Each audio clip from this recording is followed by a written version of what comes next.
Hi besties and welcome back. So I'm super excited for today's video. We are going to be talking about the books I want to read by the end of the year. Don't even mention the fact that 2023 is almost over because no, that doesn't feel right. It's gone too fast. So these are just some of the books I'm hoping to get to by the end of the year. A lot of these have been on my TBR, on my shelves for a long time, or they are just books that I just need to shut up and read already. There's some holiday reads in here that, like, obviously I want to get done before the holiday season's over, so then they don't sit on my shelf until next year's holiday season. Without further ado, we are just gonna hop right into these books. I kind of separated them into categories. We have fantasy, new releases, Christmas books, romance. First up, we are starting with fantasy. Some of the fantasy books I want to read, we have Daughter of the Pirate King. This just sounds like such a fun fantasy romance book, and I just really want to read it because it's like pretty short, and I feel like I just see this book everywhere. I haven't really read a pirate book before, so I just really want to see like what the vibe is and if I like pirate books. So I'm pretty sure this one is about our main girl Alosa. She's like trying to find this like map, I think it is, and she gets captured by someone, and I'm pretty sure he is like standing in the way of her mission to get the map. I'm gonna assume that they have a romance between them, so that seems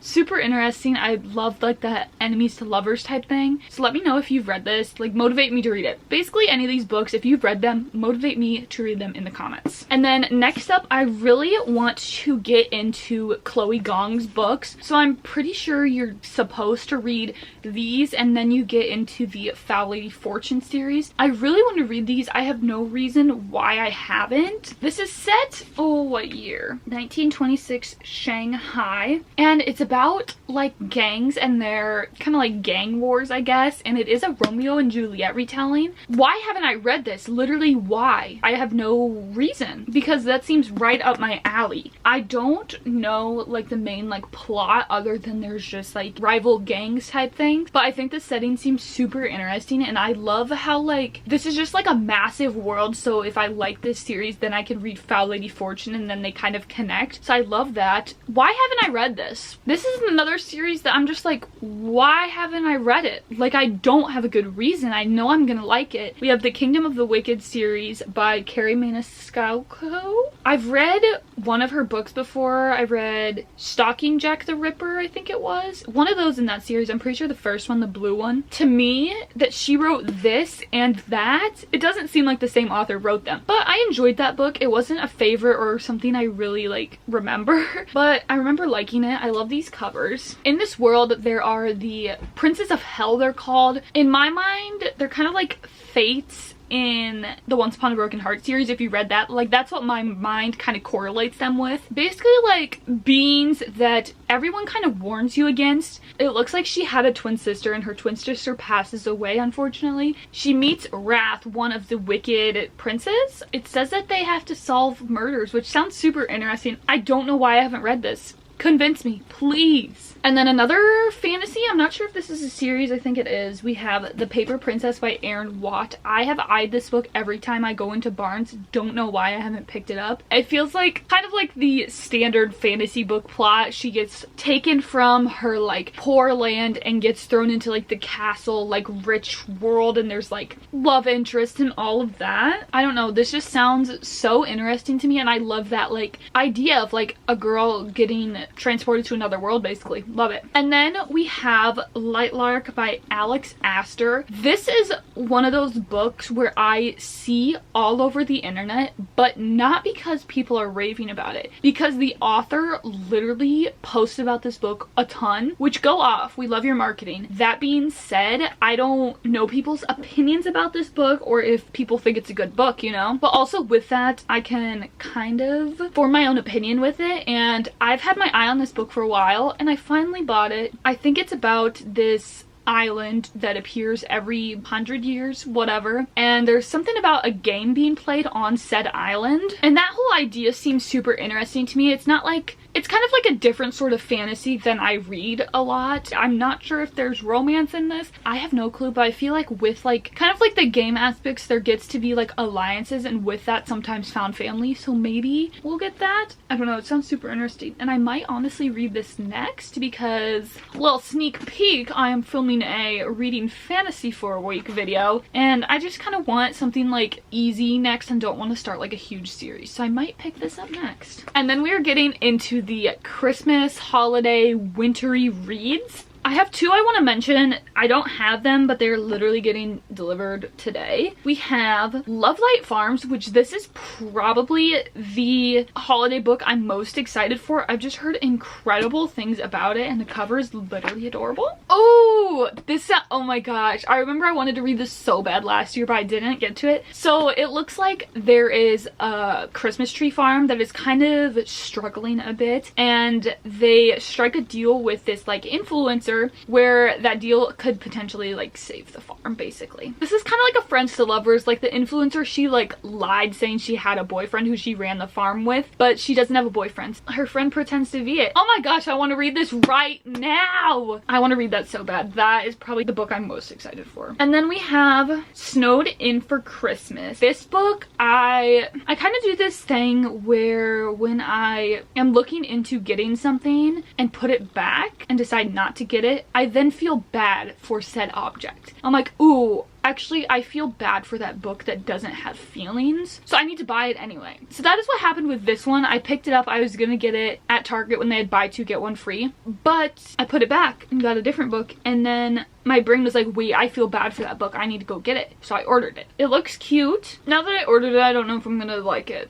It says she's a sorority mom, so I'm guessing it's about like older people, I guess people who aren't in my age group, which normally I like to read about people who are closer in age to me because it's more relatable, all that. So that's interesting, and it looks like, I'm pretty sure they get snowed in together after an apocalypse.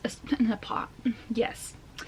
After an apocalypse. It says after a snowpocalypse. It looks like their football coach offers her shelter. I'm kind of regretting getting this, I'm not gonna lie, but that's okay. It should just be fun. And then we have A Winter in New York by Josie Silver. I read One Day in December last year by her. It was okay, didn't love it, but it was good for like the vibes, you know? Set in New York, woo! Okay, this sounds kind of interesting again. It looks like something about Iris and Gio. Iris goes to Gio's gelato store and she tastes it and is like, wait, that is the same exact gelato that my mom makes. She's like, wait, how do they know the secret family recipe?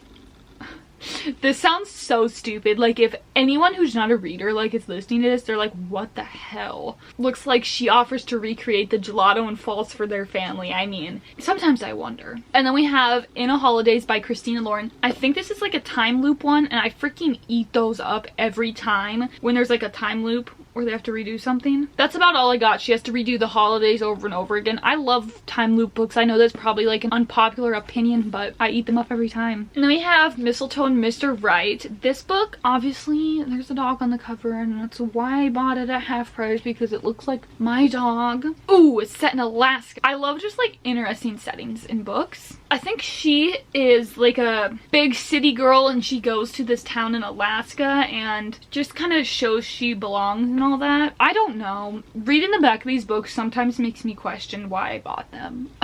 And then we have Holly Jolly Cowboy. I mean, this is just like 300 pages of pure joy and laughter, if you will. She's looking for a job and she finds one at this like cowboy ranch type thing, and I guess they're rivals. I don't know. This is just for the vibes. Okay, and then now is the category of books I am kind of soft DNF'd, honestly. Books that I am in the middle of, don't really have any desire to finish, but like need to force myself to finish. This book, I don't know why. I don't have a reason. I'm like 75% through it, To Kill a Kingdom. I think I started this when I was in a really big slump, and that just kind of impacted my reading experience, I guess. I love The Little Mermaid. It's like my favorite Disney princess movie. So I don't know why I haven't read this because it's like a Siren Little Mermaid retelling type thing. Yeah, I don't know. I literally have probably 100 pages left, if that. And then we have Heartless by Elsie Silver. I read Flawless, didn't really love it. I actually started this on my Kindle, so I don't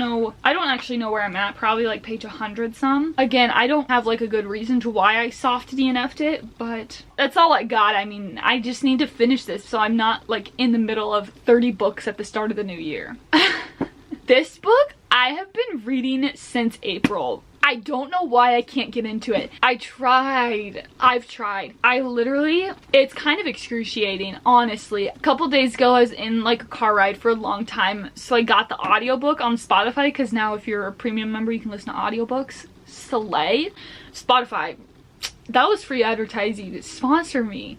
Just kidding, they would never. I was in the car listening to this and I'm like, wow, can we talk about the same thing for any longer? Like, it was seriously like probably 20 pages just talking about the same thing, like putting on like 2x speed. No, just kidding.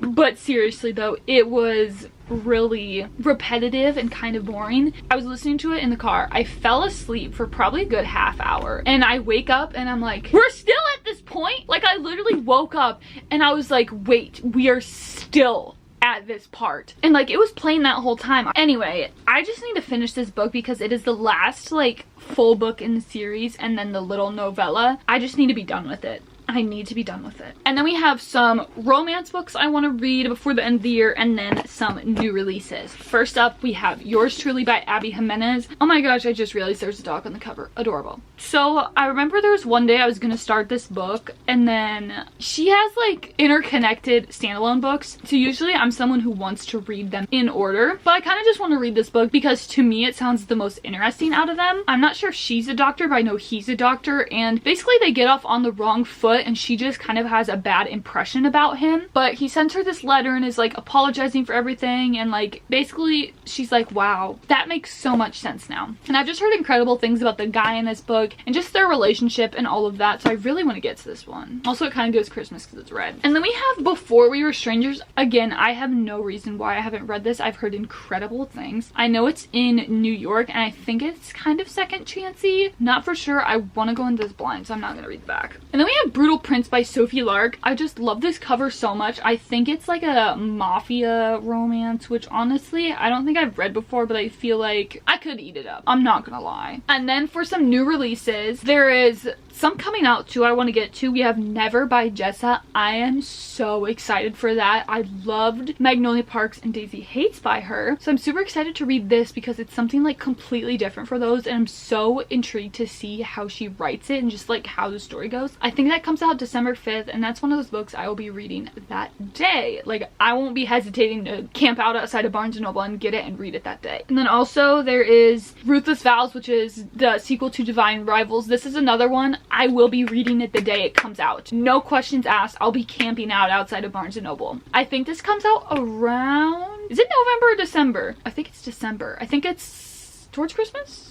Towards Thanksgiving? I don't remember which month it is, but I am so excited for that. I loved Divine Rivals so much, and the ending, I just need to know what happens. I need to know. And then Lynn Painter's new book's coming out around Thanksgiving this month. I don't know. I'm getting them confused on which one's in November, which one's in December, but I'm really excited for this. I love Lynn Painter. This probably won't be one that I read right away. I'm not sure. I don't know much about this one, but we'll see. Then some books that are already out yet. We have Love Redesigned by Lauren Asher. I don't think I've read a Lauren Asher book yet, honestly, and I have heard incredible things about this one, so I'm super excited to get to it because I've kind of been hesitant to start her series. I don't know why. I guess I've kind of heard mixed things, but like with this one where I've heard like nothing but good things, I'm so excited. I think it's about billionaires, which I feel like I don't think I've really read like billionaire millionaire romances, and I feel like I'm gonna love it. I'm super excited. I pulled this book out of the package today. I'm like, holy crap, I was not expecting it to be a brick like this. And then we have Check in May. I'm so excited to read this. I've heard amazing things. I can't wait to see. Okay, my camera